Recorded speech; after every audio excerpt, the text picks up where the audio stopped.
김지의 돌직구쇼에 오신 여러분 반갑습니다. 김지입니다. 저는 오늘도 이곳 광화문 청계광장에 나와 있습니다. 오늘은 어제보다 훨씬 더 따뜻합니다. 이 따사로운 아침 봄 햇살이 제 얼굴 한쪽을 이렇게 데우고 있습니다. 정말이지 기분 좋은 온도에 기분 좋은 날씨입니다. 미세먼지, 초미세먼지 상태도 양호하기 때문에 오늘 신선한 공기 많이 받으시면서 봄 기운 여러분들 만끽하시길 바라겠습니다.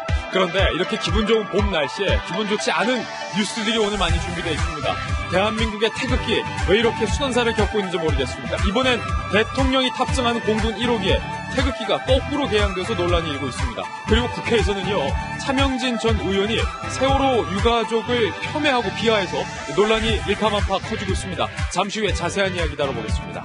저는 비가 오나 눈이 오나 매일 아침 이곳에서 여러분을 기다리겠습니다. 김지의 돌직구쇼 지금 라이브로 시작합니다. 잠깐만요.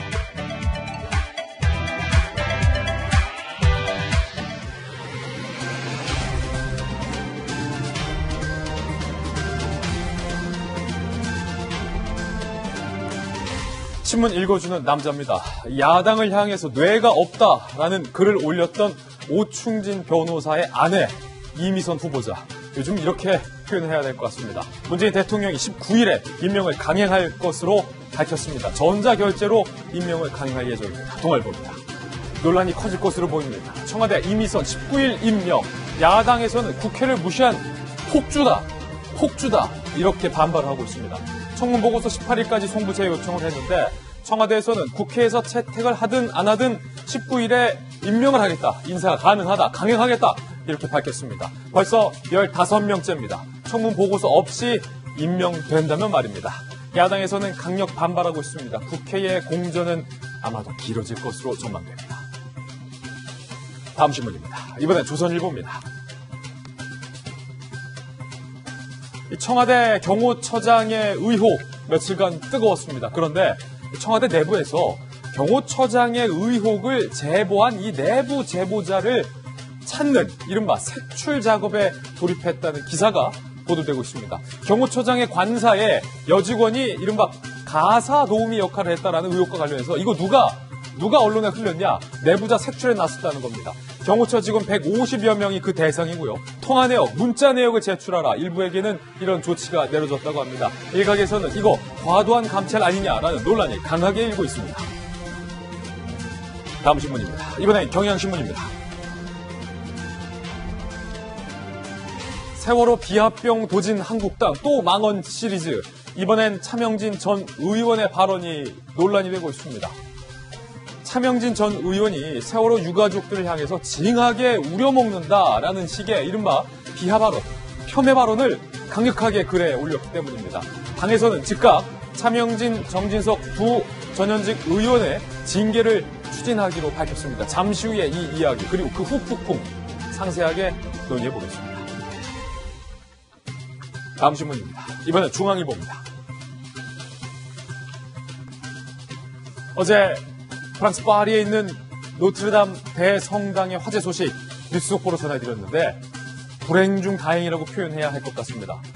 가시면류관과 그리고 스테인글라스 걸작으로 꼽히는 이 장미의 창은 무사한 것으로 확인이 됐습니다. 지금 보고 계시는 이 장미의 창은 노트르담 대성당의 이 전면 출입구, 즉 파사드라고 불리는 이 출입구에 설치되어 있는 스테인글라스 작품 중에서 세계적인 걸작으로 꼽히는 작품입니다.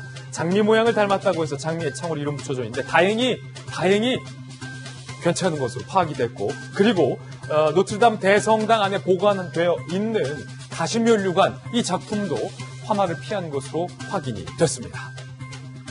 이제 프랑스뿐만 아니라 전 세계인들이 노트르담 대성당의 재건에 힘을 쏟고 있는 때입니다. 다음 신문입니다. 이번에 한국일보입니다. 총선이 1년 앞으로 다가왔는데 이 조국 총선 출마론을 여당에서는 계속해서 띄우고 있습니다.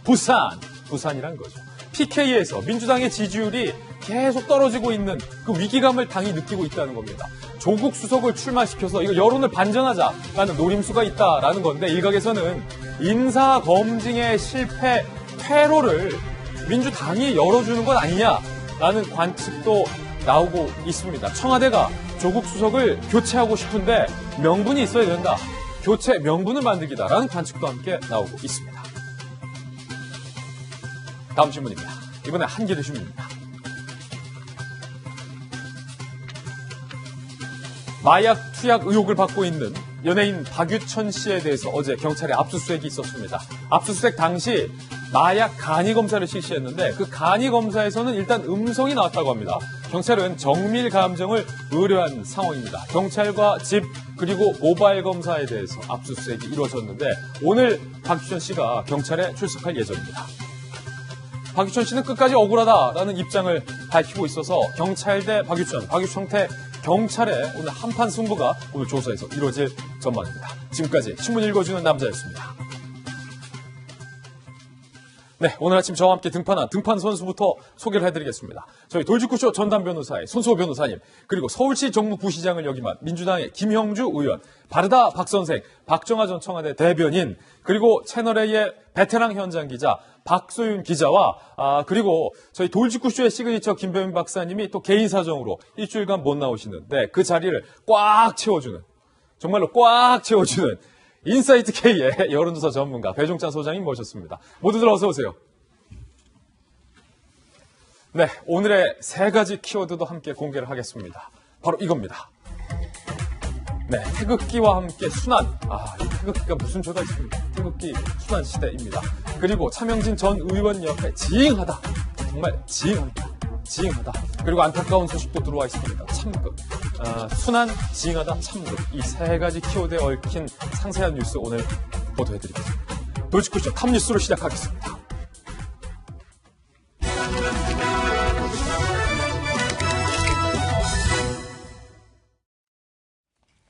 네, 첫 번째 이슈부터 전격 공개를 하겠습니다. 바로 이겁니다.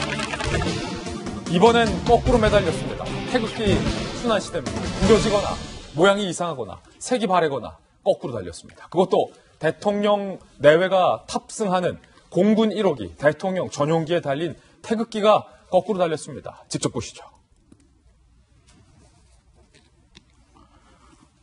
공군 1호기에 지금 보시면요. 분명히 파란색은 밑에, 빨간색이 위에 있어야 되는데 보시는 것처럼 파란색 부분이 위에 개양이 되어 있죠. 태극기가 위아래, 위아래 거꾸로 개양이 되어 있는 겁니다. 그런데 대한민국 청와대, 대한민국 대통령, 대한민국을 상징하는 대통령의 전용기입니다. 공군 1호기에 이렇게 태극기가 거꾸로 개양되어 있는 것이 확인이 돼서 논란이 크게 일고 있습니다. 청와대 관계자는 이렇게 이야기했습니다. 거꾸로 태극기, 대한항공 담당자의 실수? 청와대 입장부터 한번 바로 확인해 볼게요. 대통령 환송 행사 전에 그러니까 해외 순방 끝나고 환송하는 그 행사 때 태극기에 뭔가 이물질이 묻어 있다는 걸 발견한 것 같아요. 청와대 설명은 대한항공 실무자가 새 태극기 교체 과정에서 착오로 저런 일이 벌어졌다. 다시 제대로 걸었다. 그러니까 대한항공 실무자 잘못이다. 라는 뉘앙스로 청와대가 입장을 밝힌 겁니다. 대한항공 직원은요, 이렇게 얘기했습니다. 태극기 개양은 늘 강조하는 사안인데 이번에는 그 담당자가 실수했다. 청와대는 대한항공은 담당자가 대통령 탑승 30분 전쯤 잘못 개양했다가 바로 시정했는데 그 사이 그 카메라가 찍었다. 지금 카메라 잘못이다. 라는 얘기도 좀 들리고 있는데 이에 대해서 박지원 의원이요, 남 탓하지 마라. 강하게 비판했습니다. 태극기 순환 시대인가? 기강회의가 극에 달한 것이다. 엄벌을 처해서 태극기의 존엄성과 국가 기강을 바로잡아야 한다라고 강하게 비판했는데 누구를 엄벌에 처해야 된다라고는 또 밝히지 않았고 대한항공을 엄벌에 처해야 될지 이번에도 또 그때처럼 담당자를 엄벌에 처해야 될지. 박정아 대변인 청와대에 계셨으니까 5년 청와대에서 대통령을 보좌하셨는데 이런 일이 있었습니까? 대통령이 탑승하는 공군 1호기 대통령 전용기에 태극기가 거꾸로 걸린 일이 있었습니까? 거꾸로 걸린 일이 있었으면 벌써 보도가 됐겠죠. 한 번도 없었다. 쭉 보셨지만 요즘 태극기가 빗바래고 구겨지고 심지어는 거꾸로 매달리고 동북아 긴박한 정세 속에서 우리나라 현재를 지금 보고 있는 데서 가슴이 아픕니다. 글쎄요, 이게 청와대는 대한항공 탓하고 대한항공은 담당자 탓하고 이런데 결국에는 문제는 저 카메라에 있었을 것 같아요. 그리고 저걸 찍은 카메라 잘못이다. 결과적으로는 아무도 책임 안 지니까 카메라 문제겠는데. 저걸 왜 찍었냐 이거죠. 제가 볼 때는 추정해 보건데 저거는 대통령이 탑승하기 전에 보통 기자단이 먼저 뒷문으로 탑승을 합니다. 네. 탑승을 하던 순간에 아마 사진 기자단이 저거를 확 확인을 하고 사진을 찍어서 그 청와대 쪽에 알려줘서 수정이 된 것 같은데요. 제가 볼 때는 그때까지도 청와대는 태극기가 거꾸로 걸려 있었다는 걸 모르고 있었던 거 기자들이 탑승할 아닌가라는 때까지도. 생각을 합니다. 그래서 예. 이번에 대통령이 가신 게 중앙아시아 주요 3개국인데 우즈베키스탄, 카자흐스탄, 투르크메니스탄 소위 말하는 탄탄탄 나라를 3개국을 3탄이네요. 3탄을 순방을 하는데 저는 이걸 보면서 도대체 탓 정권이냐라는 얘기를 좀 하고 싶어요. 그러니까 지금도 얘기했지만 그 처음에 청와대는 뭐 대한항공 탓하고 공군 탓하고 하지만 모든 책임은 청와대 경호처에서 갖고 있는 겁니다. 네. 대통령이 움직이게 되면 그 작전 상황은 모두 청와대 경호처장이 작전을 수행을 하게 되는데 이제 와서 이게 내 탓이다 우리가 잘못됐다 기강이 조금 흐트러졌다 잘못됐다는 얘기는 하나도 없고 예. 또 대한항공 탓하고 담당자 탓하고 공군 탓하고 거기가 무슨 잘못이 있다고 그런 얘기를 하는지 잘 모르겠어요. 지금까지 보면 뭐 인사검증 잘못한 거는 후보 탓이고 아내 탓이고 또 남편 탓이고 경제 문제 잘못한 거는 또 전 정권 탓이고 예. 정치 문제 잘못한 거는 야당 탓이고 제발 이제 좀 떳떳하게 좀 잘못했습니다. 좀 이번에는 용서해 주세요라고 다시는 이런 일이 없도록 하겠습니다라고 얘기하는 그런 모습을 좀 봤으면 하는 바람입니다. 박지원 의원 얘기한 것처럼 이거는 길게 얘기할 것도 없이 기강회의라고밖에 볼 수가 없고요. 기강회의다. 오늘 아침에 제가 어떤 조간신문을 봤는데 얼마 전에 우리 뉴스에서도 좀 아침에 브리핑해 드린 것처럼 경호처장 그 관사에 문제가 있었던 건에 대해서 관사 도움이 의혹. 예. 결국에는 그 수많은 경호처 직원들 전화기 또 문자 체크한다는 거 아니에요? 그래서 발설자 색출한다고. 언제까지 이래야 될지 모르겠어요. 얼마 전에도 그런 일이 있었잖아요. 무슨 연금 기사 잘못 나왔다고 보건복지부 직원들 전화기 털어갔지요. 뭐 미국 관련해서 외교 기사 잘못 나간다고 외교부 직원들 전화기 털고. 맨날 털기만 하고 이거 언제까지 제대로 된 대처는 안 하고 준비 안 하는지 잘 모르겠어요. 오늘 아침 탓 정권 좀 되지 말았으면 하는 부탁을 좀 드립니다. 예. 자, 박소영 기자. 태극기 순환이 이번이 처음이 아니에요. 잇따라서 계속해서 우리 애꿎은 태극기가 순환을 당하고 있는데 어떤 사례들이 있었죠? 네, 지금 이달 들어서만 벌써 세 번째입니다. 아마 다들 충격적인 태극기의 모습을 기억하실 것 같은데. 나오고 있네요. 네, 지난 4일에 그 우리나라 그 외교부 청사에서 우리 그 외교부 차관과 스페인의 그 차관이 만납니다. 그러면서 회담을 가지는데 이때 걸려있던 태극기가 마치 구겨져 있다가 갚혀진 것처럼 구깃구깃한 상태로 걸려 있어서 굉장히 논란이 일었죠. 이 일로 인해서 그때 그 나흘 만에 담당 과장이 보직 해임되는 일까지 있었습니다. 네. 그리고 지난 10일에는 또 어떤 일이 있었냐면 지금 화면에 보이는 바로 이 태극기죠. 이 태극기 때문에 아니 정 태극기가 없으면 옆 부서에서 빌려라도 와서 좀 깨끗한 태극기를 걸었어야 되는 거 아니냐 이런 논란이 일어서 말이 많았습니다. 예.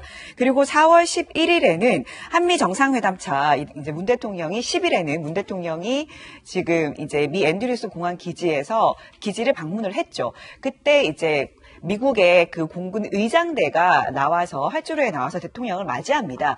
그때 태극기를 내걸었는데 이 태극기가 이렇게 보이시죠? 색깔이 원래 되게 짙은 파란색이어야 되는데 태극 문양의 그 밑에 부분이 굉장히 하늘색처럼 보이잖아요. 맑은, 약간 빛바랜. 네, 빛이 바랜 상태의 태극기가 내걸려서 이거 외교적 결례 아니냐라는 논란이 굉장히 많았습니다. 그래서 이를 두고 이제 우리나라가 미국 측에 교체를 요구했고 미국 측에서 교체하겠다라고 답변을 들었다고 외교부에서 확인한 적도 있었습니다. 그렇군요. 지금 벌써 만약에 공군 1호기에 태극기가 이렇게 실수로 잘못 개양된 것 한 것뿐이었다면 돌직구에서 뉴스로 전해드리지도 않았을 것 같은데 배종찬 소장님 지금 계속해서 2달 사이에 태극기가 계속 구겨지거나 뭐 빛이 바라거나 거꾸로 걸리거나 딴 데 가거나 막 그래요.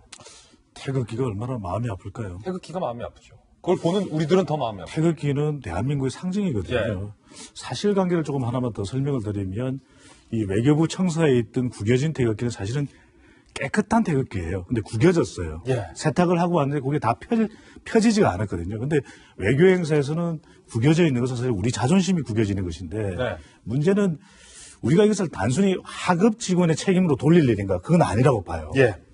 얼마만큼 우리가 이 태극기의 존엄을 강조하는 자가 매우 중요한데 그것이 제대로 되지 않았다. 현 정부도 물론 문제가 있지만 우리가 지금 3.1 운동이 얼마 전 100주년이었는데 가슴 속에 태극기를 품고 그것을 꺼내들어서 일제히 총칼 앞에서도 당당하게 우리의 이 자존심을 내걸었던 것이 바로 이 태극기 아닙니까? 그런데 자, 우리 방송 보시는 분들 눈 감고 태극기 지금 그릴 수 있는지 한번 생각해 보시면 잘 못 그릴 거예요. 심지어는 일각에서는 우리 대한민국 태극기 그리기 어렵다 이런 푸념이 나오거든요. 그런데 저는 여기서 가장 중요한 것이 우리가 존중하지 않으면 앤드루스 공군기지 제대로 된 태극기 안 걸립니다. 미국만 탓할 일이 아니라 지금 태극기 역사를 제대로 아는지 개양법을 아는지 제대로 그릴 수 있는지 제대로 청, 홍, 백, 근, 곤, 간, 리 알고 있는지 대물을 보면 이거 관련된 조사도 있었거든요. 못 그리는 사람이 상당수입니다. 정말 저는 이 국경일에 태극기를 내걸지 않는 경우도 많거든요. 저는 물론 이것에 비판은 할 수 있지만 우리부터 좀 태극기를 제대로 알 필요가 있습니다. 예, 미 앤드루스 공군 기지에 걸렸던 이 빛바랜 태극기에 대한 후속 조치도 오늘 보도가 되고 있습니다. 의전에 사용된 태극기가 다소 다른 모양새에 띄고 있다는 사실을 미 국무부에 알렸고 교체 입장을 알려왔다. 미국 정부에서 교체해주기로 했다. 이것은 그때 저희 돌직구쇼에서 우리가 뭐 이렇게 강하게 따질 것이 아니라 새 태극기를 그냥 선물해주는 방법도 있다라고 알려드렸는데 우리 측이 지금 미국 측에 협조를 요청이 잘 된 모양이에요. 이건 해결됐는데 김영주 의원님 지금 청와대의 해명이 또 논란이에요. 카메라가 결국 잘못한 거 아니냐. 네.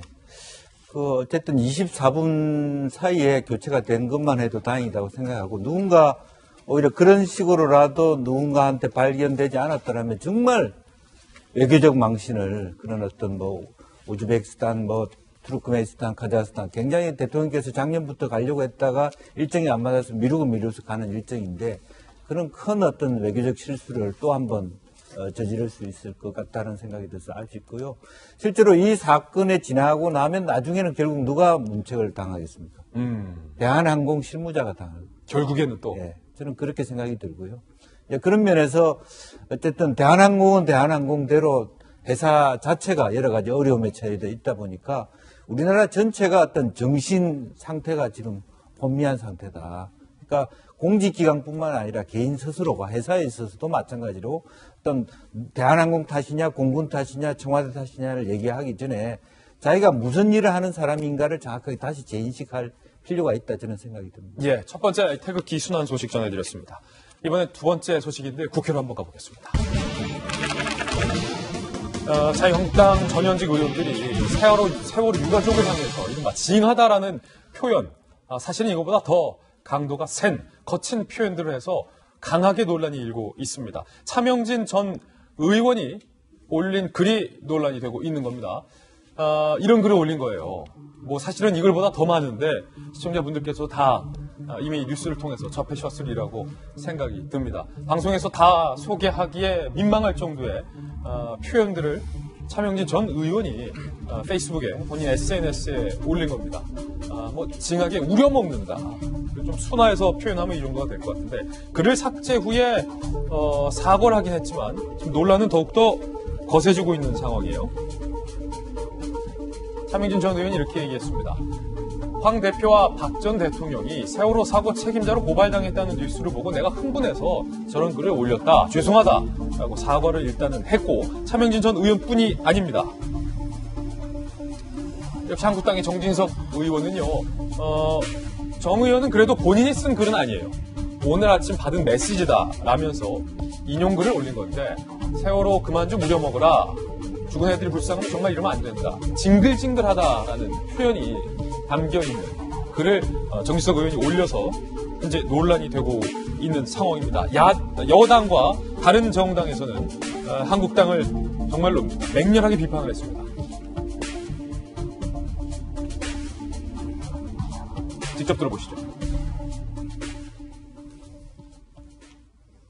뭐 상상할 수가 없습니다. 어떻게 그런 말을 할 수 있는지 정치인의 한 사람으로서 정말 끔찍한 말이라고 생각합니다. 세월호가 지겹다니요. 저는 당신들이 징글징글합니다. 창피한 줄 아십시오. 차마 사람의 입에서 나오는 것이라고 믿기 힘든 잔인한 정치인들의 패륜적인 음해는 우리 정치권이 세월호 참사 진상규명에 제 역할을 다하지 못했기에 가능한 것입니다. 아니 박정환 대표님, 이게 비하할 게 있고 폄하할 게 있고 절대 그래서는 안 되는 대상이 있는데 차명진 전 의원의 표현, 특히 뭐 방송에서 다 할 수가 없어요. 뭐 징하게 뭘 하고 또 뭐 하고 아니요 무슨 생각으로 도대체 그런 겁니까?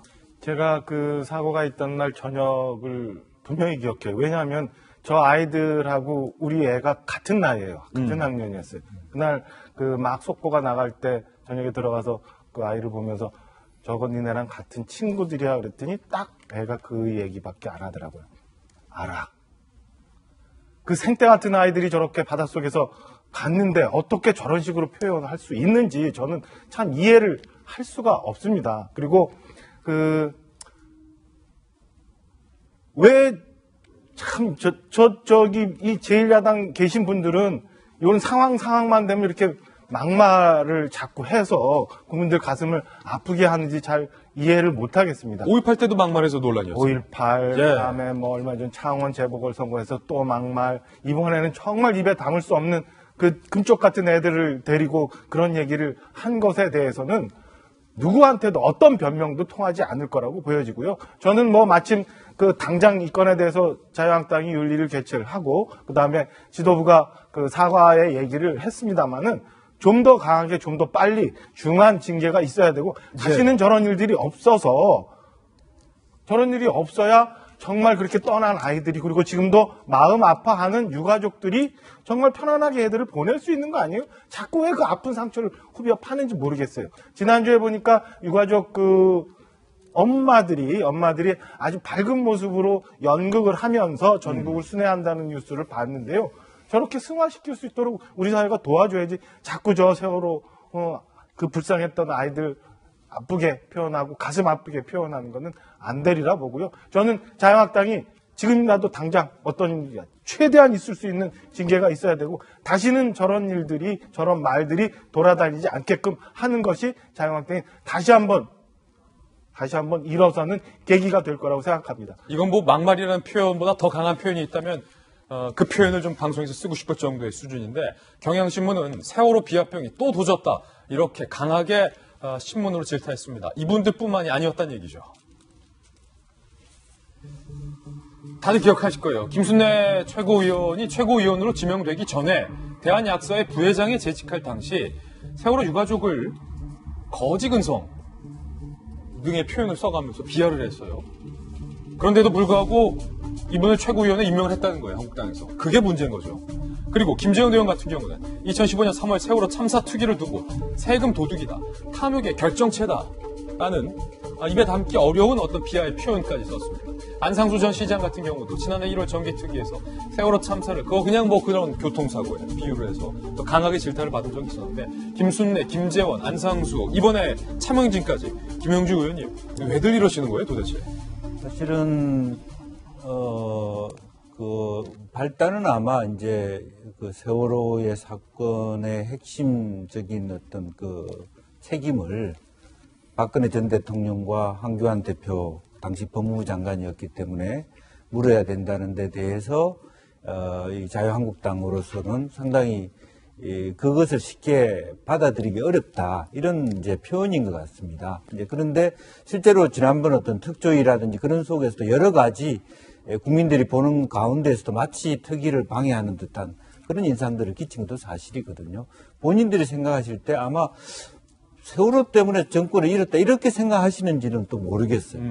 그런데 설령 그런 부분들이 있다 하더라도 실제로 그거는 그거대로 그 아이들이 정말 그 생태 같은 어떤 죽음을 수양여행 도중에 이렇게 겪은 데 대해서는 가슴 깊이 한 우리 사회의 부모로서 또 그 자리에 그냥 있으라 하고 그 아이들을 죽음에 내몬 공동의 책임의식을 최소한 여든 야든 또 정치인이다 아니든 갖고 있어야 되지 않느냐. 그런 면에서 이번에 정말 차명진 의원이 그렇게 본인도 모르게 흥분했다고 하지만 정말 해서는 안 되는 그런 얘기를 했다는 것은 정말 가슴 아프게 생각하고 또 김순례 의원 같은 분도 마치 시체 장사를 한다든지 뭐 이런 정말 말에 담을 수 없는 그런 얘기를 한 분들 또 5.18에 관한 분들이 여전히 자유한국당에서 많은 당원들로부터 선택을 받아서 최고위원이 된다는 것은 정말 자유한국당 내부에서 정말 가슴 깊이 화그사 반성위원회 정도를 하나 만들어야 되지 않느냐.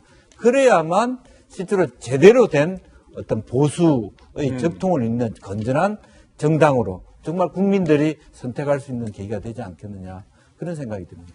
네, 좀 전에 이제 김순리의 최고위원 이야기가 나왔는데요. 그 발언이 시체 관련된 그런 발언도 있고 참 다시 전하기가 좀 부끄럽습니다. 그런데 자유한국당도 좀 반성할 부분이 있는 것 같아요. 왜냐하면 이 김순례 최고위원이 국회의원 당선된 게 2016년이거든요. 비례대표 지금 초선입니다. 그런데 조금 전 말씀드린 그 발언이 2015년이에요. 그러니까 국회의원 되기 전입니다. 그리고 또 비례대표거든요. 그렇다면 이제 순번만 높은 순번이면은 뭐 국회의원 되는 겁니다. 그런 상황에서 자유한국당이 그 공천하기 1년 전에 했던 비례대표 후보자의 발언을 몰랐는가? 굉장히 그때도 언론에서 많이 화제가 되고 참 공분을 했거든요, 많은 분들이. 알고서도 계속해서 비례대표직을 유지시켜 줬고. 아예 비례대표 공천을 했으니까. 그러니까요. 네, 그때 알고도 했을 것인데 그 후에 또 최고위원은 또 어차피 당원들의 선택이니까 뭐 별개로 치더라도 공천 과정에서 이런 것을 걸러내지 못했다는 점 또는 걸러내지 않았다는 점에 대해서는 자유한국당도 반성할 부분이 있는 것 같습니다. 예, 황교안 대표가 이에 대해서 즉각적인 사과를 했습니다. 들어보시죠. 본인이 사죄했고 부적절한 발언이었기 때문에 그에 따른 조치들을 취하고 있습니다. 그럼 대표님이 추가로 지금 조치 계획을 따로 생각하고 계신 게 있으신가요? 그 절차를 따라 하겠습니다. 차명진, 정진석 두 전현직 의원도 해명에 나섰습니다. 먼저 정진석 의원의 해명도 들어보시죠. 정치권에서 제발 좀 세월호를 더 이상 정치적으로 이용하지 말아달라는 여론이야. 어떻게 그 오늘 같은 기회를 유가족을 향해서 그런 얘기를 하겠어? 절대로 유가족을 향해서 행한 발언이 아니죠. 유가족을 향한 발언이 아니었다라고 해명을 했지만 납득이 안 되고 있다라는 관측이 많습니다. 특히 이 차명진 전 의원의 같은 경우는 사과하기 1시간 전에 어떤 게 진심인지 모르겠습니다만 후회하지 않는다. 그런 발언에 대해서 나는 절대 후회하지 않는다. 마치 내 소신이다. 라는 발언을 유튜브에서 해서 과연 사과의 진정성이 있느냐라는 논란마저 일고 있습니다. 사과 1시간 전 차명진 전 의원의 발언 들어보시죠. 잘 아시는 언론, 좌빨 언론 이거 난리가 났습니다. 이제 차명진이가 이제 막말했다고. 아 그래요? 예, 그렇습니다. 그래서 제가 좀 외롭습니다. 예, 좀 지켜주십시오. 차명진이가 어제 페북에 쓴 거를 후회한다는데 후회하지는 않고요. 저게 사과 1시간 전 발언이었어요. 후회하지 않는다 나는. 네, 그렇습니다. 저러고 나서 1시간 뒤에 갑자기 입장을 바꿔서 흥분해서 격분을 참지 못해서 글을 올렸다. 그 전에 썼던 글은 그래서 올렸던 거다라고 얘기를 했는데 제가 봤을 때는 이렇게 얘기하잖아요. 막말했다고 하는데 저 혼자 외로우니까 지켜달라 이렇게 얘기를 하잖아요. 오히려 저는 흥분해서 올린 게 아니라 계획적으로 올린 거 아니라는 생각까지 들었습니다. 네. 왜냐하면 저를 외로우니까 지켜달라라고 김문수 TV에 나가서 얘기할 정도면 오히려 좀 극우 집단, 그러니까 아주 보수적인 분들의 그 결집을 노리면서 한 얘기가 아닌가. 결집을 노려서 이렇게 글을 올린 것이 아닌가라는 생각이 들고요. 이뿐만이 아니라 이 글을 보면, 그 전에 올렸던 글을 보면 오히려 그게 좀 진심이 아닌가 하는 생각이 들어요. 예. 어떻게 사람이 1시간 만에 그렇게 생각이 바뀔 수 있겠습니까? 오히려 그 전에 글을 보면 글이 굉장히 자극적이고 굉장히 일반적인 사람들도 쓰지 않는 단어까지 써가면서 글을 올렸거든요. 예. 굉장히 극우적인 사이트에 올라간 글이라고 해도 어떻게 이런 글이 있을 수 있지 싶을 정도의 단어를 써서 올렸고, 그런 걸 보면 이렇게 남의 아픔에 공감하지 못하고 그냥 일반인들조차도 굉장히 미안한 마음이 드는 그런 사건이잖아요. 사고였고 그런 일이었는데, 그런 일에 대해서 이렇게 얘기한다는 것, 참사에 대해서 이렇게 얘기한다는 것은, 이렇게 공감 능력이 떨어지는 사람은 정치를 하면 안 된다고 생각해요, 저는. 예. 그렇게 남의 아픔을 모르면서 어떻게 정치로, 법으로 입법화를 해서 국민들을 보호하겠습니까? 그런 생각이 들고, 지금 자유한국당에서 모레 차명진 의원과 정진석 의원에 대한 그 징계를 논의하겠다 이렇게 얘기를 하고 있는데요. 문제는 논의를 한다고 해도 과연 결론이 날까요? 지금 그 전에 김순례 의원에 대해서도 그 5.18 망언에 대해서 징계하겠다, 전차를 받겠다라고 얘기했지만 그 전당대회랑 그다음에 4.3 재보궐 선거 때문에 아무런 조치도 취하지 않고 유야무야 되고 있지 않습니까? 말뿐이었다. 과연 이것도 제대로 징계가 진행이 될 수 있을까? 자유한국당이 이 부분을 어떻게 똑부러지게 처리하느냐를 봐야지만 국민들이 자유한국당을 지지할지 말지를 정할 수 있지 않을까, 그런 생각이 듭니다. 예. 확증 편향 현상이죠. 확증 편향. 비슷한 이야기를 하는 사람들의 집단에 있으면 예. 이 이야기가 마치 옳은 것처럼 들리기 때문에 그 이야기를 심지어는 공개적으로 하게도 되는데 정치인이라고 공인이라면 여과 없이 이런 이야기를 해서는 안 되겠죠. 실제 메시지가 중요한 것은 말하는 사람의 의도가 아니라 듣는 사람의 이해가 더 중요한 것이거든요. 듣는 사람의 귀에 이렇게 상처로 아픔으로 들린다면 그 이야기를 해서는 안 되는 것이죠. 그리고 또 하나 중요한 것은 이 황교안 대표가 빨리 대응을 하지 않았습니까? 예. 사과를 했죠. 그런 이유가 정당 지지율에 치명적일 수가 있습니다. 이게 여론에 악영향을 미칠 수 있다. 이렇게 되면요. 이게 중도층이 이탈하는데 5.18 폄훼 논란과는 또 다른 이 상황이 연출되는 겁니다. 심각하다. 5.18의 경우에는 황교안 대표로 보더라도 이미 대표가 되기 전의 일이고 5.18과 관련해서는 우리 국민들이 저건 말도 안 되는 이야기다. 또 그런 뭐 유공자들을 공개해야 된다, 명단 공개해야 된다는 생각을 하는 사람도 혹 있을는지 모르지만 다수의 국민들은 5.18은 당시에 군부에 정말 있어서는 안 되는 그런 범죄였다라는 인식을 가지고 있거든요. 예. 하지만 지금 세월호와 관련된 부분이 현재 진행형입니다. 많은 유가족들은 지금 진상 규명을 이야기하고 있고 책임자 처벌을 이야기하는 것이거든요. 팩트 두 가지만 이야기합니다. 이 글이 왜 팩트와도 차이가 있느냐. 유가족에 대해서 돈 이야기를 하는데 유가족이 일관되게 이야기하는 것은 돈이 아닙니다. 또 이것을 천안함 폭진과도 비교해서는 안 되는 것이거든요. 유가족이 일관되게 이야기하고 있는 것은 진상규명과 왜 지금 5년이 걸렸는데도 책임자 처벌이 되지 않고 있다는 이야기고요. 한 가지만 딱 더 말씀드릴게요. 사회적인 기여를 하지 않았다고 했는데 이 생존자들은 이 사랑의 열매에 기부를 했고 또 이 사망자 유가족들은 많은 곳에서 봉사활동을 한 바가 있다고 합니다.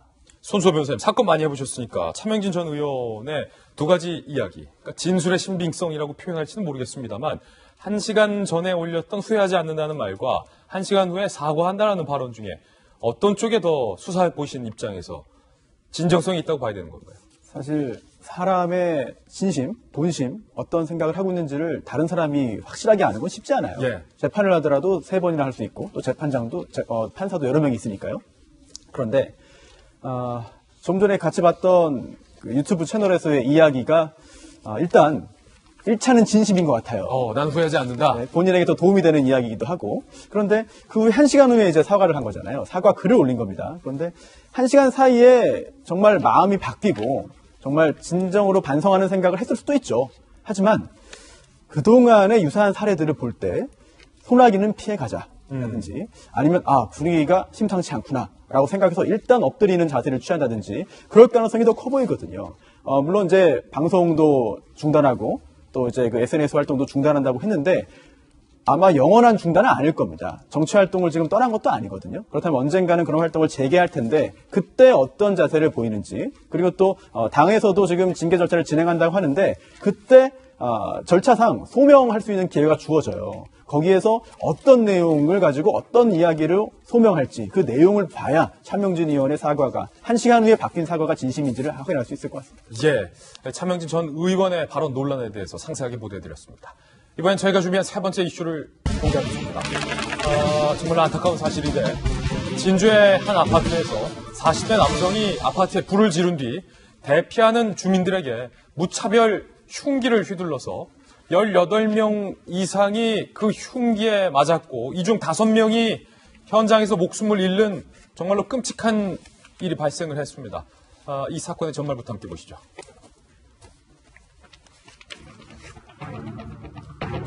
진주 아파트 방화 흉기 난동 5명 사망. 오늘 오전 4시 30분쯤 진주시 한 아파트에서 벌어진 일입니다. 해당 아파트에 거주 중인 40대 남성 A씨가 불을 지른 후 불이야 고함을 칩니다.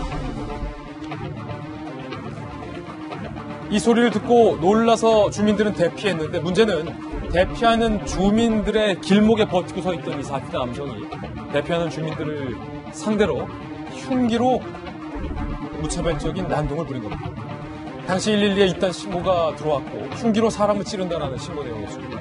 119가 출동을 해서 화재는 20여 분 만에 진화가 됐지만 결국 이 남성이 휘두른 흉기에 5명이 숨지는 일이 벌어졌는데요. A씨는 경찰 대치 끝에 현장에서 검거가 됐습니다. A씨는 검거 직후에 임금차별 때문에 범행을 했다라는 이해하기 힘든 말을 진술한 것으로 알려졌고요. 경찰은 범인이 횡설수설한다. 범행 동기가 파악하기 어려운 상태다라는 입장을 현재 보이고 있습니다. 경찰은 정치병력 확인 등 자세한 사건의 경위를 조사 중이고요.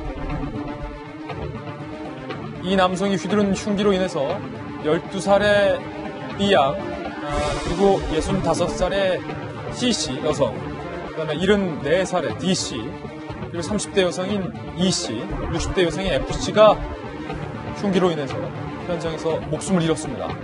그리고 부상자는 현재 13명으로 집계가 되고 있는데 피해자 현황은 현재도 계속해서 파악 중인 그런 상황입니다. 자, 뉴스 속보도 지금 들어와 있는데요.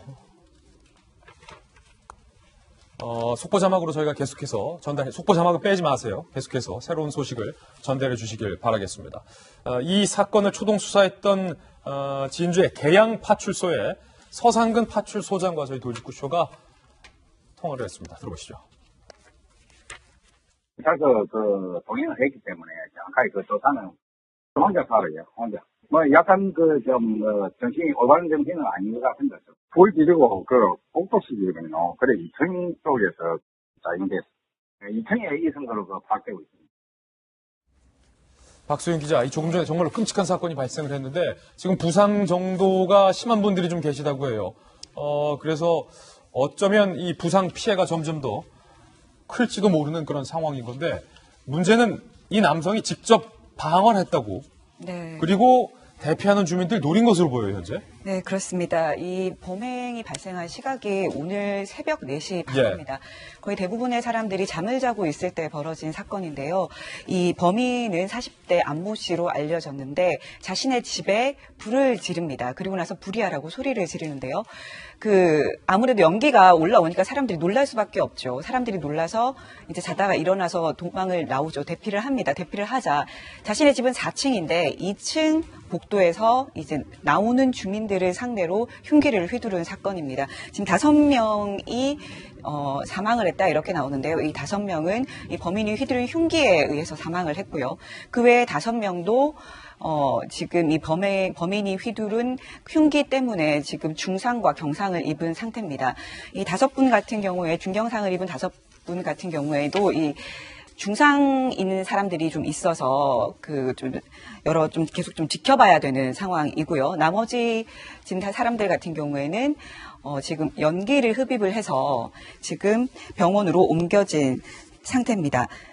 이 범인 같은 경우에는 범행 동기에 대해서 그렇게 얘기를 하고 있어요. 임금 체불 때문에 그랬다라고 지금 얘기를 하고 있는데 문제는 지금 범인이 굉장히 흥분된 상태여서 범행 동기에 대한 수사가 제대로 이루어지지 않고 있다고 합니다. 그뿐만이 아니고 지금 이 범인 같은 경우에는 임금을 제대로 못 받았다라고 얘기를 하고 있지만 현재 무직이에요. 그리고 기초생활수급자인데다가 과거에 이 직장이 있었는지도 확인이 되지 않고 있기 때문에 이 임금 체불 때문이다라고 하는 부분에 대해서는 좀 더 조사가 필요한 부분이 있습니다. 손수호 변호사님, 이거 사건이 좀 심상치 않은 사건인데 일단은 이 남성이 휘두른 흉기 때문에 5명이 저곳에서 목숨을 잃었는데 얼마나 그 현장이 끔찍했고 또 아비규환이었을런지는 감히 다 추측조차 안 되는 그런 정말 끔찍한 사건인데요. 불을 4층에서 이 남성이 질렀고 이 남성이 흉기를 휘두른 곳은 2층 아파트의 계단과 이 복도인 것으로 현재 경찰은 밝혔는데 상황을 다시 재구성해보면 남성이 4층에서 일부러 불을 지르고 주민들이 대피하는 그 길목에서 어떻게 보면 흉기로 사람의 목숨을 앗아가기 위해서 그곳에서 기다리고 있지 않았을까라는 생각이 드는데 어떻습니까? 이런 유사한 사례들이 실제로도 있습니다. 그래서 대법원까지 올라간 그런 판례들도 현재 존재하는데요.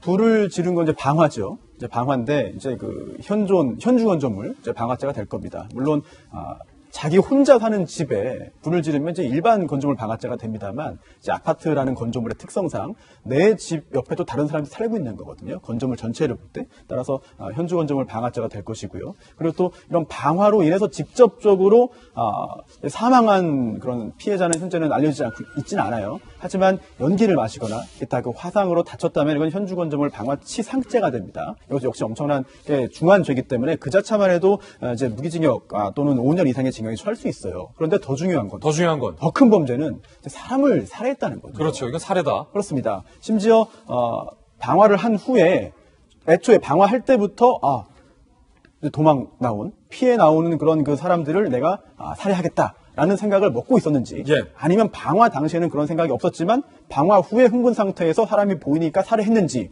여부는 따져봐야겠습니다만 사실 법적인 부분의 판단은 다르진 않아요. 그래서 살인죄가 됩니다. 그리고 또 게다가 5명의 희생자가 발생했습니다. 피해자가 굉장히 많은 것이고요. 그리고 또 살해를 위한 가해 행위를 했는데 다행히도 거기서 목숨을 구한 그런 피해자가 있을 수 있거든요. 그러니까 또 살인 미수죄가 됩니다. 따라서 상당히 다양한 범죄를 저질렀고요. 피해자도 굉장히 많기 때문에 이제 수사기관에서 철저하게 그런 동기까지 밝혀서 처벌에 이어지도록 해야 될 것이고요. 또 하나 지금 임금체불 이야기를 하고 있잖아요. 이거는 이제 범행의 동기 부분으로 이제 파악할 수 있습니다.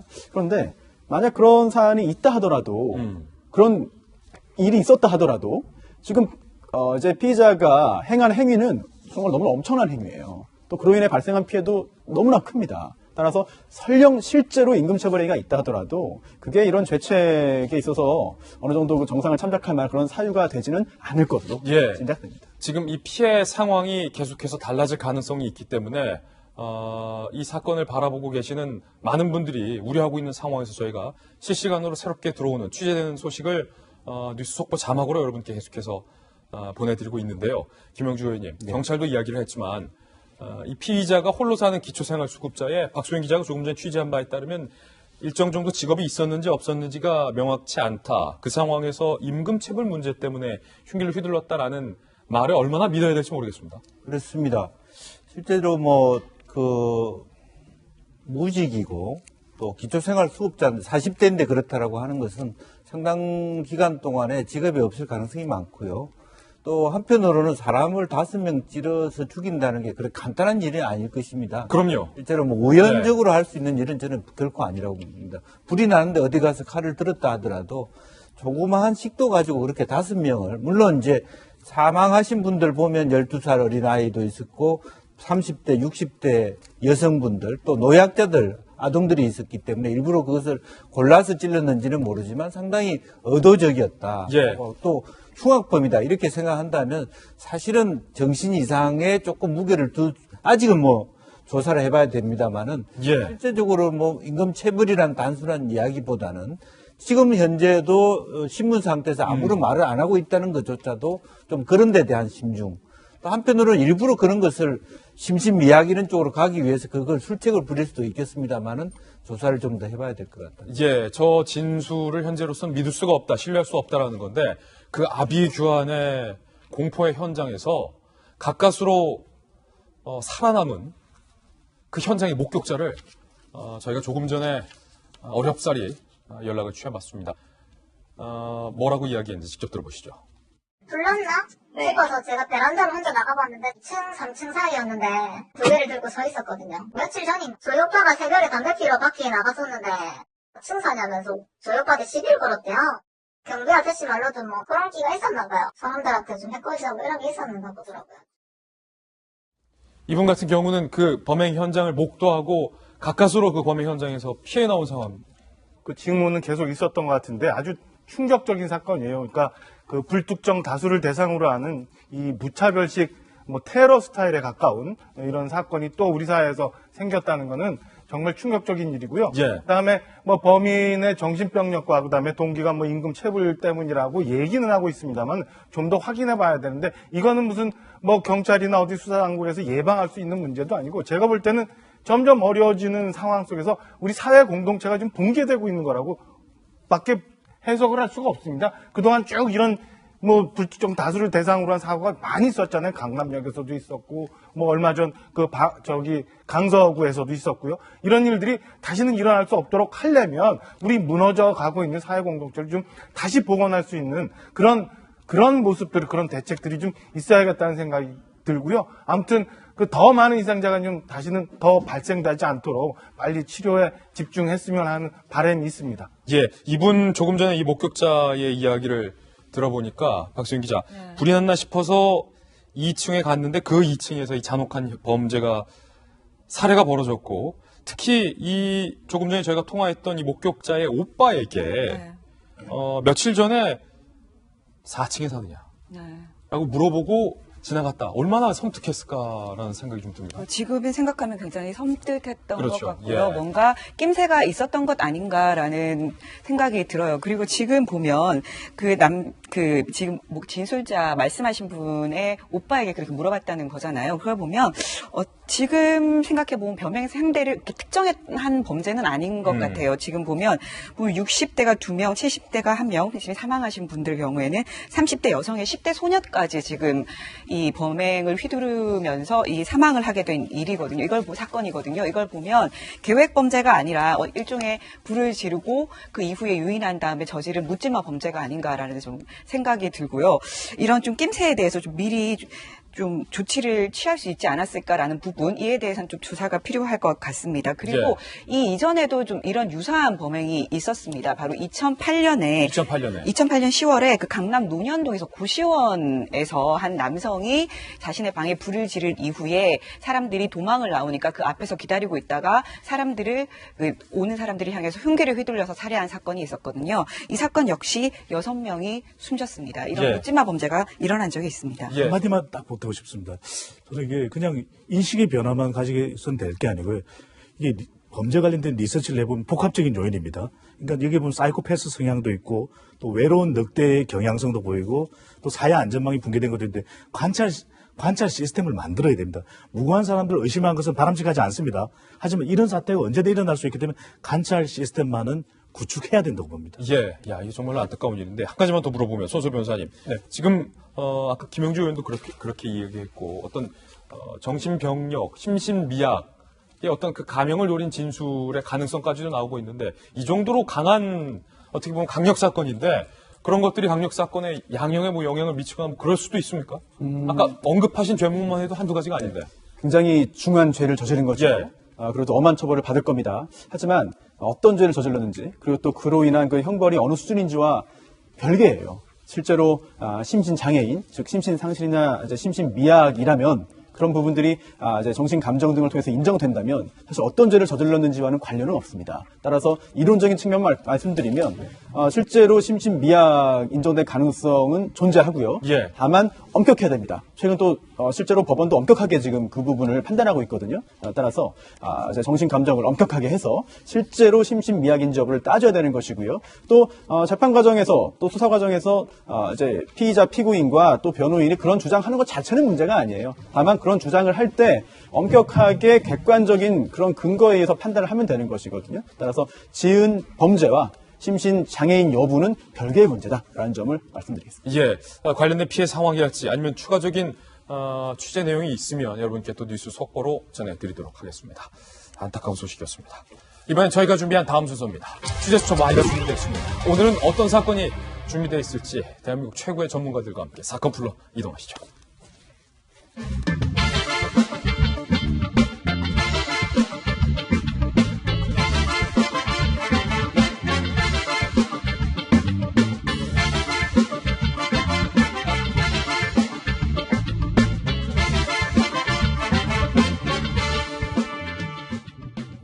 취재 수첩아입니다. 우리 백희종 팀장님이 또 개인적인 사정으로 이번 주까지 못 나오시기 때문에 오늘은 또 요 분야에서 최고의 전문가 한 분을 모셨습니다. 대한민국의 너무나도 유명한 심리학 박사님 최청호 박사님 모셨습니다. 어서 오세요. 손 변호사님도 전문가 함께 풀어보겠습니다. 첫 번째 취재 수첩 사건입니다. 이게 다소 황당한 사건인데 어떤 사건일까요? 보이스피싱 조직원을 등친 소위 대포 통장주. 이거 어떤 분이 더 나쁜 분일까요? 대포 통장주가 보이스피싱 조직원을 등쳤다는데 어떤 사건이 전말부터 함께 보시죠.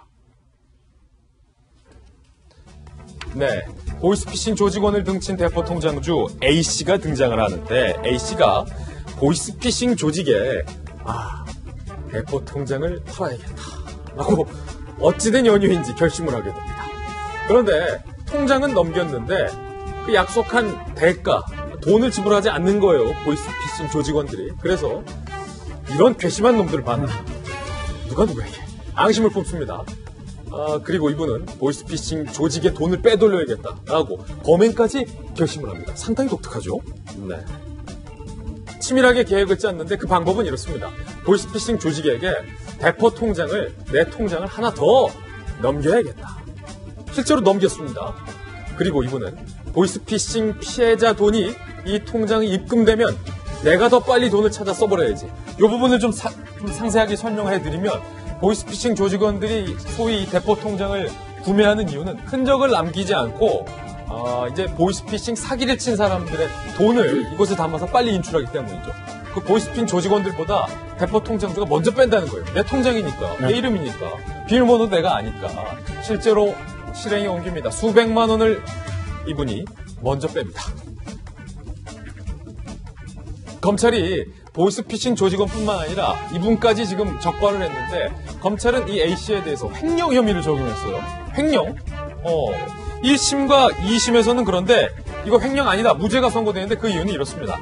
A씨와 보이스피싱 조직원 또는 A씨와 사기 피해자 사이에 법률적인 위탁 관계가 성립하지 않는다. 횡령죄의 요건을 충족하지 못한다. 이거 어떤 얘기인지는 잠시 후에 변호사님 통해서 이야기 들어볼 텐데요. 그런데 이게 대법원까지 갑니다. 1, 2심은 횡령죄 아니라고 했는데 대법원이 이거를 뒤집어요.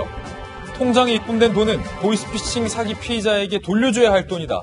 A씨가 피해자의 돈을 보관하고 있던 것이 되므로 횡령죄가 성립된다라고 판결이 바뀌게 됩니다. 일단은 최청호 박사님, 요거 바로 심리 분석부터 한번 들어가 보겠습니다. 보통 이 대포 통장을 넘긴 분들은 넘기고서 돈을 못 받으면 에이 뭐 그냥 말아야지 하고 마는데 이분은 적극적으로 이 괘씸한 보이스피싱 조직원들 사기를 결심하는군요. 사실 뭐 많은 선량한 피해자들이 있죠. 이게 대포 통장을 해서 돈을 벌기보다는 지금 궁박하니까 내가 조금이라도 돈을 쓸 뭐 요량으로 아니면 대출을 해준다 하고 아니면 마이너스 통장의 그 한도를 높여준다고 해서 선량하게 해주는 경우가 많은데 이 경우는 그 흐름을 알고 있었던 거예요. 그 흐름을 알고 있었다. 그 대가를 안 줬어. 그러니까 초록은 동색이고 그 나물에 그 밥인 거죠.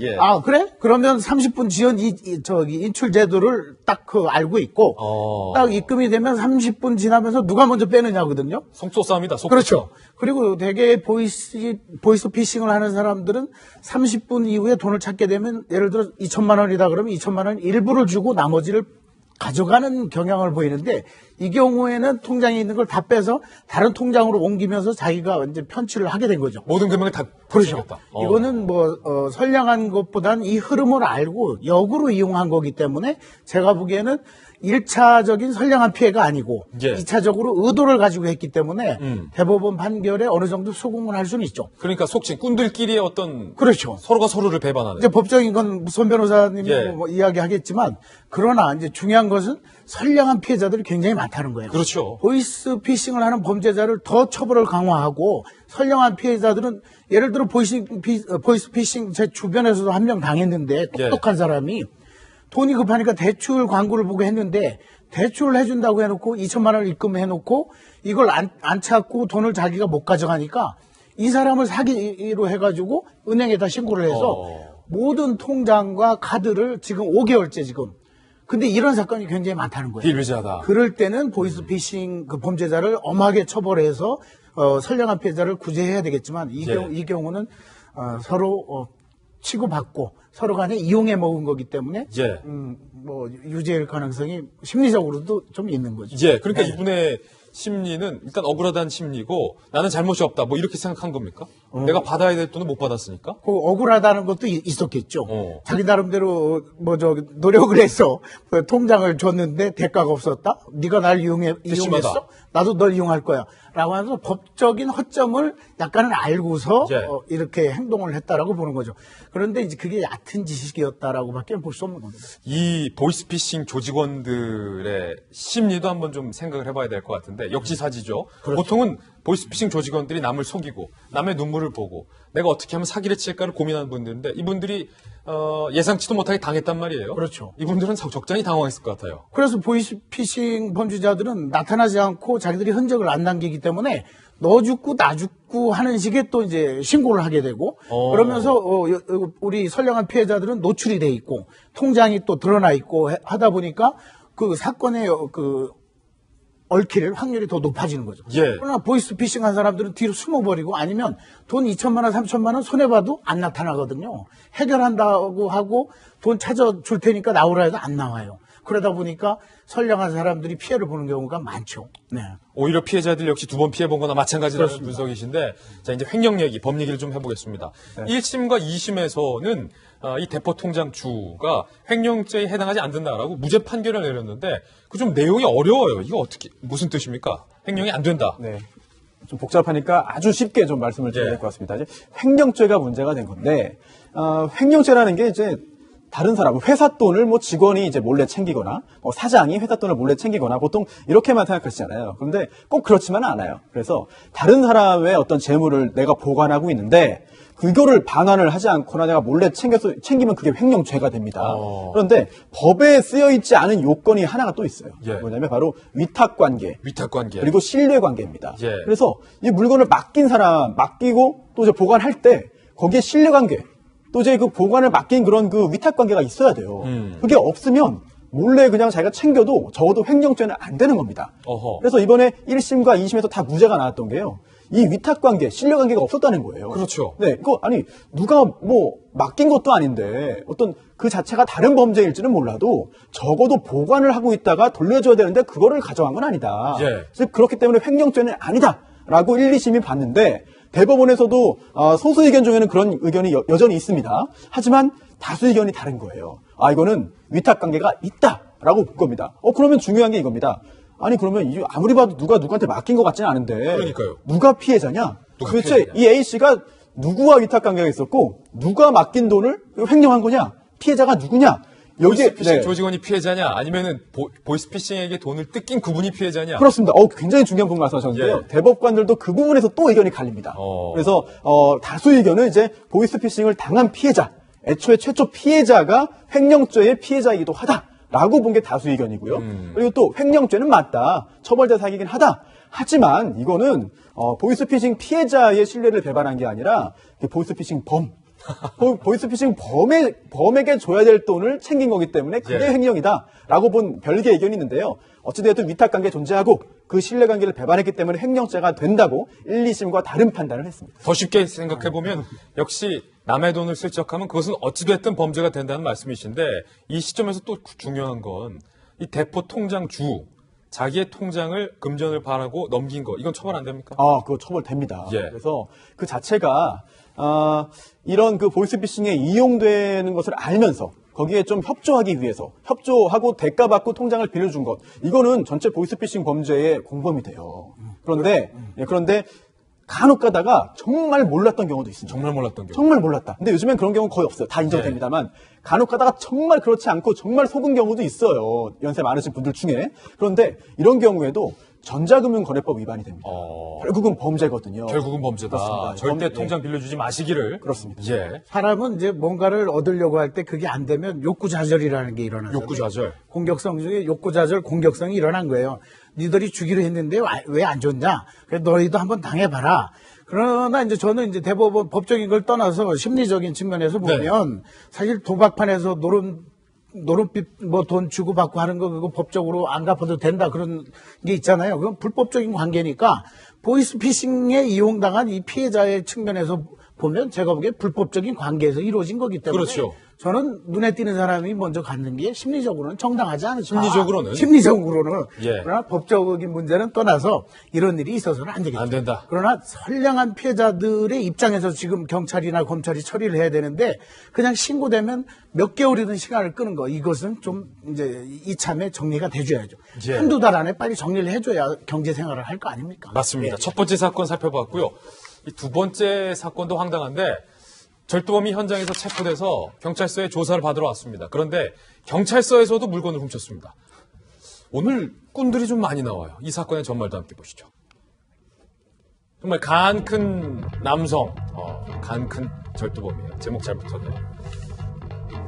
서울과 부산을 오가면서 7명의 신용카드와 체크카드, 그 카드만을 절도한, 이분 전공은 이제 카드. A씨, 25살. 저는 이 20대, 우리 20대, 30대가 꿈 많고 희망이 많아야 되는데, 카드 절도는 아주 안타깝습니다. 어쨌든 훔친 카드로.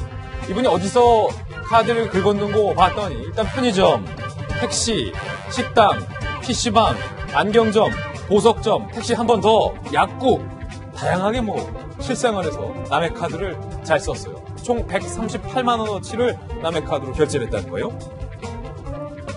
지난해 11월 21일 역시 다른 사람의 카드로 결제를 시도했는데 이게 도난 분실된 카드다라는 게 떠서 결국 실패를 했고 사기 미수 현행범으로 현장에서 체포가 됩니다. 바로 이 사건 서울마포경찰서 관할이었기 때문에 이 절도범이 형사과 대기실에서 이제 조사를 받고 있는데 이 대기실에서 대기 중이던 이 절도범의 눈에 웬 술 취해 잠들어 있는 남성이 눈에 들어온 거예요. 딱 걸린 거예요. 거기 경찰서예요, 이 사람아. 형사가 시선을 돌린 사이에 잠든 남성의 가방과 휴대전화 보조 배터리를 스쳐했어요. 근데 여기서 보면요. 이게 휴대전화 보조 배터리만 스쳐한 게 아니라 가방까지 훔쳤다는 거예요, 이분은. 이날 경찰서에서 훔친 금품만 총 119만 원. 야, 이분 대단한 분이에요. 재판부가 이렇게 얘기를 했습니다. 현행범으로 체포됐는데도 경찰서에서까지 하다 경찰서에서까지 절도를 저지른 점 등등 재범의 위험성이 있다며 실형을 선고했습니다. 최청호 박사님, 이 절도범의 심리는 경찰서가 그냥 우습다는 겁니까? 아니면 뭡니까? 현실 감각이 굉장히 떨어지고 반월도둑이 소도둑이 될 뻔했던 건데 아무튼 지금 잡힌 거잖아요. 예. 근데 전과도 있고 하다 보니까 뭐 실형을 받은 건 사실인데 절도 강박증적인 증상도 있어요. 절도 강박증이라는 것은 자신이 어떤 상황에 빠져들면서 긴장했다가 거기서 성취하면 굉장히 쾌감을 느끼는 그것이 이제 그 심리적인 것일 수도 있지만은 생리적인 뇌의 어떤 그런 증상일 수도 있거든요. 예를 들어 뇌의 세포는 이게 뇌세포라는 게 하나로 쭉 연결된 게 아니라 끊어져 있는데 그 사이에 신경 전달 물질 많이 들어보셨던 세로토닌이라는 게 부족하면 사람들이 초조하고 불안해져요. 근데 그런 스릴을 느끼게 되면 그런 것들이 대체적으로 채워지면서 만족감을 느끼고 우리가 생리전 증후군 중에 어떤 부잣집 그 사모님들이 백화점에서 절도할 때 그 신경하고 비슷하기도 하고 또 하나는 여기서 좀 다른 것은 많은 작은 성공의 경험을 가지고 있다는 거예요.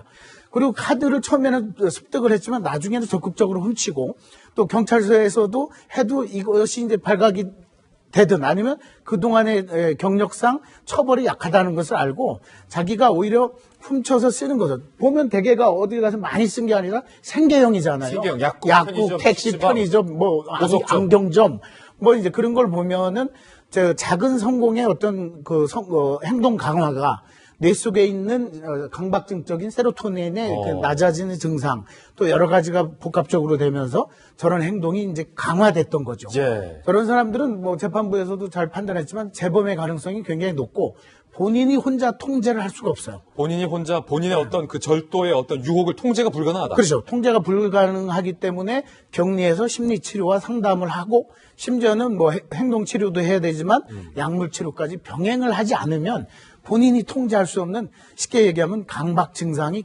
반복적으로 나타날 수밖에 없는 거죠. 예. 저걸 통해서 엄청난 부귀와 영화를 누리려고 하는 사람은 아니었던 거죠. 아니다. 네. 심리적인 어떤 그런 보상 기제가 네. 작동을 했다. 역시 이 사건과 범죄는 좀 심리적으로 접근해 볼 필요가 요즘 더 추세가 높아지고 있는 것 같은데 이 사건을 좀 자세히 파보니까 처음부터 이분이 남의 카드를 훔치려는 마음은 없었던 것 같아요. 처음에는 우연히 길에 떨어진 다른 사람의 신용카드를 습득해서 그걸로 안경점 가서 안경을 사보니까 공짜네. 여기서부터 시작이 됐다는 거예요. 네, 습득을 해서 이제 그 사용하게 되면 습득하는 것 자체가 점유이탈물 횡령죄가 됩니다. 그리고 또 절도죄는 타인 소유이고 또 타인이 점유하고 있어야 돼요. 즉 점유이탈물 횡령죄보다 절도죄가 좀 더 적극적인 범죄라고 할 수 있는 것이죠. 그렇죠. 다른 사람의 점유를 이제 다른 사람이 점유하고 있는 것을 가져와야 되는 것이니까 결국 범죄가 점점 이제 진화 그리고 점점 더 강화됐다고 볼 수 있는 거예요. 대범해지고 그렇습니다. 그러다 보니까 그 후에 또 이렇게 신용카드 체크카드를 뭐 이제 점유이탈물로 횡령을 하고 또 절도한 후에 또 사용도 하고 또 게다가 이게 사용하는 게 사기죄가 되는데요. 이게 결제가 안 되면 사기 미수로 그칩니다. 예. 근데 그런 경우에 도주하거나 그런 게 아니라 또 다른 또 신용카드를 써서 사기죄를 했다는 거잖아요. 결국 범죄가 점점 진화하고 강화된 겁니다. 예. 문득 궁금한 게 있는데 그 경찰서 밖에서 훔칠 때랑 형사과 대기실 경찰서 안에서 훔칠 때가 혹시 처벌의 좀 강도가 다릅니까? 좀 더 괘씸하잖아요. 경찰관 앞에서. 일단 그 범행 장소에 따라서 뭐 가중되는 그런 규정은 없겠습니다. 뭐 법문에는 없습니다만 예. 사실 그 죄질을 판단함에 있어서는 차이가 있을 수 있고요. 게다가 이거 웬만한 사람들은 좀 아무것도 못하고 긴장하고 벌벌 떠는 장소에서까지 범죄를 저질렀다면 이 사람은 정말 치료가 필요하구나. 치료가 필요하다. 네, 그런 생각을 할 수 있어요. 아까 박사님 말씀하신 대로. 예. 그래서 판결문을 전체를 좀 보면은 좀 더 속 시원하겠습니다만 이게 상습성이 인정됐는지, 뭐 누범 가중되었는지, 아니면 이게 병으로 인정돼서 이제 정신적인 병으로 인정돼서 뭐 치료가 뭐의 대상인지 여부 등등 뭐 보도에 따르면 그런 내용들은 이제 그 인정되지 않은 것으로 보입니다만. 예. 다음에 혹시 똑같은 범죄, 교화되지 않고 똑같은 범죄를 저질러서 실제로는 질병으로까지 인정된다면 뭐 치료 감호 대상이 될 수도 있겠죠. 이게 이제 쉽게 얘기하면 약물 중독처럼 처음에는 가벼운 것에서 시작을 했다가 나중에 더 큰 자극을 또 저기 효과를 내는 약으로 발전하듯이 이 사람은 그냥 처음에는 습독하고 나중에는 또 남의 걸 슬쩍하고 경찰서에서까지 하면 이게 강도가 세지잖아요. 나중에는 경찰 거 동친다. 이 사람은 스릴과 서스펜스와 쾌감이 더 증가하는 거예요. 예. 그 전에 그 만족감을 느끼기 위해서는 더 센 거를 할 수도 있는 거죠. 그렇기 때문에 격리할 필요가 있는 거죠. 예. 그래서 이것도 강박증도 그냥 단순히 심리치료만 해서 되는 게 아니라 3개월 정도의 최소한 약물 치료와 인지 행동 치료가 병행이 돼줘야 그렇군요. 해소가 되기 때문에 당연히 격리해서 치료를 해야 됩니다. 예, 두 가지 사건 어찌 보면 황당하고 단순한 사건일 수도 있는데 법적으로, 심리학적으로, 입체적으로 저희가 한번 접근해봤습니다. 두 분과 이야기 나눠봤습니다. 감사합니다. 네, 다음 순서입니다. 오늘의 하플 시간인데요. 오늘은 과연 어떤 분들이 하플 4인방에 선정이 됐을지 하플 4인방부터 직접 만나보시죠.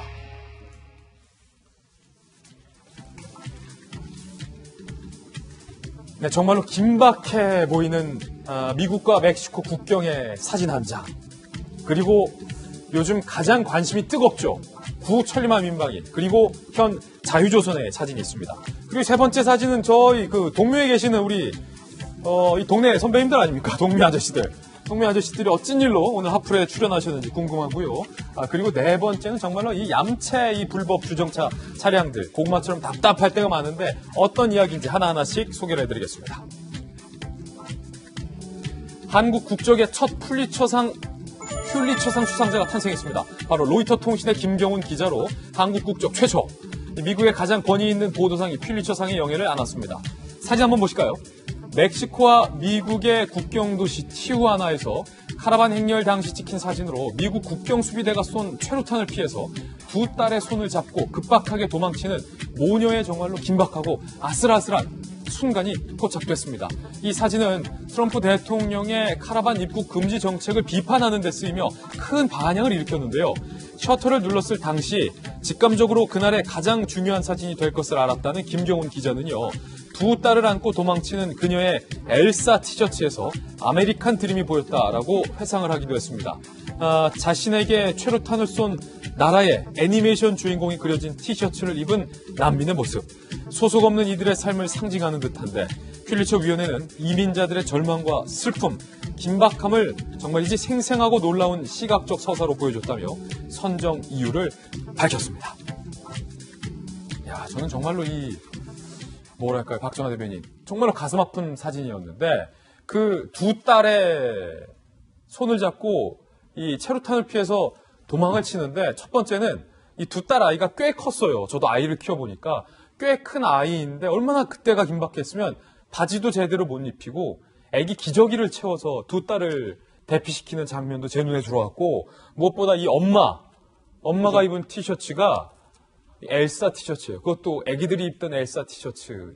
이 장면이 전 너무나도 뭉클했어요. 꽉 끼잖아요. 그러니까 좀 아이가 지금 큰아는 5살이라고 하는 것 같은데요. 그러니까 바지를 미처 입힐 수가 없는 긴박한 상황 속에서 기저귀를 찰 수밖에 없었다라고 하는 그 엄마의 얘기를 전해지고 있어요. 그리고 엄마 보시다시피 꽉 끼는 저 엘사 티셔츠, 이제 우리 애니메이션 영화 잘 아시는 것처럼 겨울왕국 엘사 티셔츠를 입은 걸 보고 저 이제 좀 더 풍성해지고 저 나이에 맞는 옷을 입을 수 있는 그런 아메리칸 드림을 찾아서 쫓아갔던 그 남미의 온두라스의 한 그 모녀 사진을 보면서 뭉클했고, 저 순간을 딱 찍었던 우리 그 자랑스러운 기자, 퓰리처상 하면은 우리 사진 기자 사회에서의 노벨상이라고 할 수 있는 거 아니에요? 예. 아주 전 자랑스럽고요. 특히나 이 수상 소감에 김경훈 기자가 1999년도에 우리 국내 일간 스포츠 기자로 시작해서 로이터 통신으로 옮겨갔는데, 한국에서 그때 그 자기 돈 들이면서 술 사주고 밥 사주며 사진의 모든 걸 가르쳐줬던 선배 기자분들한테 고마움을 얘기한다라는 인터뷰 기사가 있더라고요. 이런 걸 보면서 아까 거꾸로 우리 태극기는 거꾸로 매달려 있지만 그래도 대한민국 한국인들이 전 세계에서 그렇게 활동을 하고 있고 그 활동할 수 있는 배경에는 우리 국민들이 똘똘 뭉쳐서 가르쳐주고 끌어주고 당겨주고 하는 힘이 있구나라는 생각이 들어서 든든한 마음입니다. 저도 사실은 지금 방송국에서 방송기자와 뉴스앵커를 하고 있지만 사실은 제 동아일보 신문기자로 입사를 해서 신문기자 생활을 오랫동안 또 했었거든요. 이 사진 한 장이 주는 임팩트와 반향이 어찌 보면 저도 기자하면서 내가 아무리 20문장, 40문장의 기사를 쓰는 것보다 사진 한 장이 더 때로는 큰 감동과 반향을 줄 수도 있다는 생각이 드는 게 이 사진이, 김영주 의원님, 트럼프의 어떤 반이민자 정책을 미국 사회에서 강하게 질타하고 비판하는 어떤 촉매제가 됐다는 거예요. 그렇습니다. 이제 이 사진 한 장이 주는 여러 가지 계기가 정말 큽니다. 과거에도 보면 우리가 제일 많이 기억이 나는 게 베트남 전쟁에 참상을 했던 여자아이가 옷 벗고 거리를 부분이라든지 코소보 사태라든지 아프리카 여러 가지 사태에 대한 사진이 주는 임팩트는 굉장히 큰 거였고 특히 이 사진은 트럼프에게 상당히 많은 어떤 반인민 정책에 대한 여러 가지 어떤 멕시코나 중남미 사람들의 어떤 감정뿐만 아니라 전 세계에 있어서 트럼프의 이민 정책에 대해서 다시 한번 환기시킬 수 있는 중요한 계기가 될 거라고 보여집니다. 예, 우리나라로 적용해서 따지자면 이제 국회에서 국회의원분들이 휴대폰으로 뭐 이상한 거 보거나 아니면 뭐 이렇게 졸고 계신 거 이런 거 다 찍히거든요. 자, 박소영 기자. 네. 역대 퓰리처 수상작 중에서도 유명한 사진들이 좀 있죠? 네, 아까 말씀하신 그 베트남 전쟁의 참상을 알리는 계기가 됐던 그 사진이 있습니다. 바로 이 전쟁의 공포라는 사진인데요. 지금 보이는 사진부터 말씀을 드리면 지금 보이는 사진 같은 경우에는 역시 베트남전과 관련된 사진인데요. 이때 이 베트남전에서 이 손발이 묶인 민간인 포로를 현장에서 권총으로 즉각 사살하는 장면을 담은 사진입니다. 이 제목이 베트콩 직격 처형이라는 사진이고요. 에디 애덤스 기자가 이 사진으로 퓰리처상을 수상을 했습니다. 근데 이 사진 같은 경우에는 좀 뒷얘기가 있어요. 이 당시에 이 권총으로 사살한 사람이 굉장히 많은 비난을 받았는데 알고 봤더니 저 사살 당한 사람이 휴전 약속을 어기고 갑자기 침략을 해서 그 많은 민간인들과 경찰을 죽인 인물이었던 거예요. 그럼에도 불구하고 이 사살을 한 사람이 너무 많은 비난을 당해서 이 상을 수상한 이 사진을 찍은 에디 애덤스 기자가 미안하다라는 입장까지 밝히기도 그렇군요. 했었습니다. 예. 네, 그 다음에 또 베트남 전쟁과 관련된 사진이 있는데요. 바로 그 전쟁의 공포라는 사진입니다. 후잉콩 우트라는 기자가 이 사진을 찍어서 1973년에 상을 받았는데 굉장히 유명한 사진이죠. 베트남 전쟁에 대해서 참상을 알리고 반전 여론을 형성한 사진입니다. 예. 이 소녀 같은 경우에는 킴푹이라는 소녀인데 당시에 이 네이판탄 지역에 폭격을 당합니다. 폭격을 당해서 이 소녀가 자신의 옷에 불이 붙으니까 옷을 벗고 도망을 치는 장면을 그렇군요. 찍은 사진입니다. 그 다음 이제 또 사진이 있는데요. 우리나라와 관련된 사진입니다. 대동강 철교를 건너는 피난민이라는 사진인데요. 이 사진 역시 퓰리처상을 받았습니다.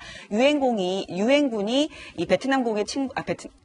중공군의 침공으로 도망을 가면서 남하하면서 대동강 철교를 폭발을 시킨 건데요. 가슴 아픈 사진이. 네, 그때 이제 우리나라 국민들, 피난민들이 이 철교에 이렇게 붙어서 떨어지지 않으려고 하는 그 장면을 포착한 겁니다. 살기 위해서 정말로 긴박한 사진들. 그러니까 아까 태극기 얘기할 때 그거 찍은 카메라 잘못이다 했는데 카메라 탓하면 안 된다니까요. 이런 사진들이 있어야 사회가 변화. 카메라 덕분에 사고를 미연에 방지했다. 그러니까요. 첫 번째 소식 전해드렸고요. 두 번째 앞을 주인공은 바로 자유조선입니다. 채널A 더 깊은 뉴스팀이 스페인 북한 대사관을 습격하고 기만소를 구출한 자유조선의 실체를 추적했습니다. 자유조선은 최근 북한의 3대 세습 독재에 반대해 망명 정부를 선포하고 탑골공원에서 김정은의 죄를 고발하기도 했습니다. 하지만 그 실체는 여전히 베일에 쌓여 있는데요.